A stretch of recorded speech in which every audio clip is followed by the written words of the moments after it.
Good afternoon. I hope this video finds you in amazing spirits, and if it doesn't, hopefully I can help with that. I want to talk to you briefly about something that is often talked about and stated, but not necessarily really investigated, and that's loving yourself. The only way to give love truly to anyone, whether it be your child, whether it be a husband or wife or a friend, is by first loving yourself. I heard a lecturer say that you can't give what you don't have. And that's absolutely true.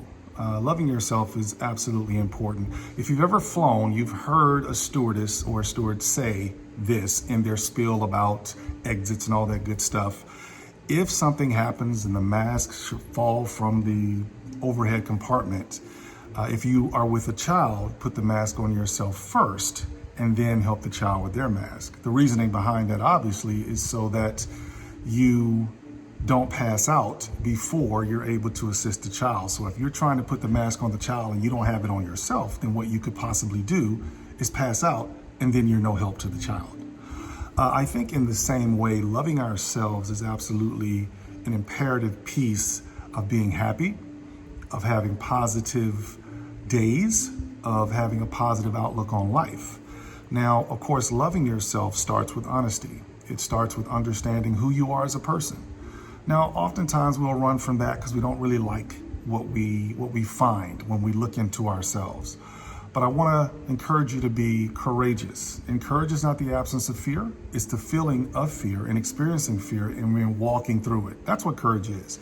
And if we're courageous enough to look into ourselves and see those things that we don't necessarily care for, once we look at those things and process through them, I promise you it's not as bad as we think it is.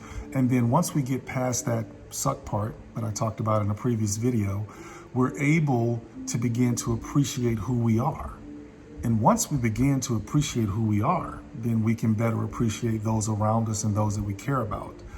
I don't want to offend, but what I believe is that we've been taught since childhood. Oftentimes it's religion. Sometimes it's just basic beliefs that we should sacrifice ourselves for other people.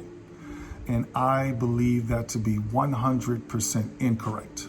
And the reason that I think that is because you must first be able to love yourself. Because see, now that I love myself, I didn't always, but now that I love myself, I believe I'm a better father, I'm a better husband, I'm a better son, I'm a better friend, I'm a better coworker, right?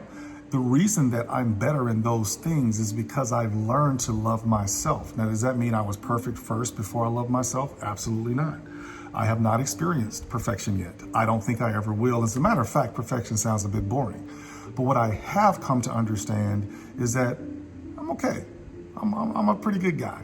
Not as bad as I used to be.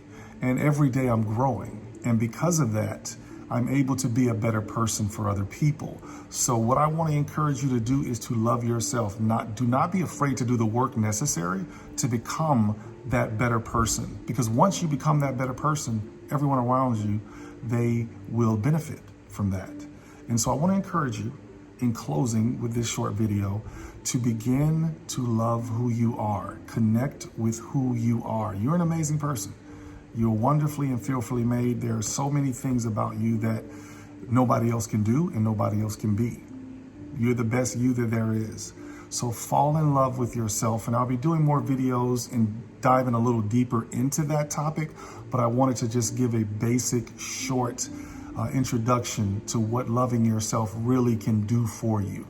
Have an amazing day. That is in order.